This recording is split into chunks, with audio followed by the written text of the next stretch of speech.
Imagine living a certain way your entire life until you just can't anymore. You move to a nursing home and are forced to eat foods you've never tried before. For Alaska Natives, it's happening all across the state. But a new groundbreaking program in Kotzebue is trying to change that. The efforts spanned more than 2 decades. Leading the charge, a man who's jumped through what seems like a million hoops to make sure his elders continue to live life the way they always have. On a wintry afternoon in Kotzebue, an eclectic bunch gathered at the Manilic Association to eat traditional native food. For most, it's a plateful of exotic fare they've never seen before, like seal meat fermented in oil. They cut these into little strips and render them and dry the meat. They dry the meat, hang the meat, and then they cut the blubber off of the skin, and then they strip it into pieces. Paulette Shirk is schooling regulators from across the country on what Inupiats eat. They're here to learn why everyone in the community should be able to enjoy it. We shouldn't allow our residents, our elders who grew up off the land and lived off the land all of their lives, to be eating the stuff they're not really accustomed to. The problem is that wild-caught foods like moose and seal from right outside Kotzebue are not USDA certified and can't be served in nursing homes. There's my cousin Wendell right there. Which means elders like Richard Hensley, who need around-the-clock care here at Utukunat Inat, can't enjoy the foods he's been eating since birth. Caribou.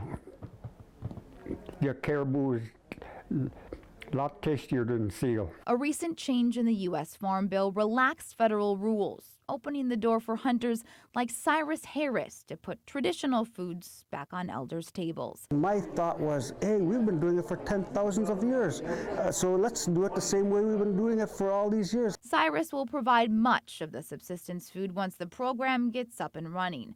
His passion stems from fear that without their Inupiat foods, his elders will lose their identity. That was a very big worry. That was a very big concern, basically, that we were not able to feed our elders traditional foods, what they really wanted or needed in their diet.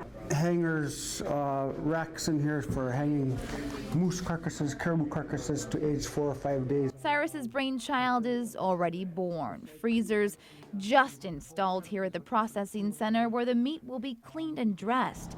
And hunters who will bring more food here are being vetted. We'll be able to actually tell them where this caribou came from, because one of the regulations from the state is who the hunter is. So we can actually say, this caribou, this moose is being provided to you by Mark or Joe the hunter. Now comes the hard part, rewriting the rules so that this food can be served here. No fur, no feathers, and nothing fermented. It's been the mantra of USDA rules for decades, but now they're here at this table with 6 other agencies to hammer out questions like, should fish be deboned before they're brought to the nursing home kitchen? It's a project that's taken decades, but for hunters like Cyrus, the community hunters take care of the community elders. It's a responsibility that means keeping his culture alive for every generation of Inupiats. While state and federal agencies finalize the new regulations, work on the processing center continues. Elders could be served their first traditional meal in the long-term care facility as soon as next month.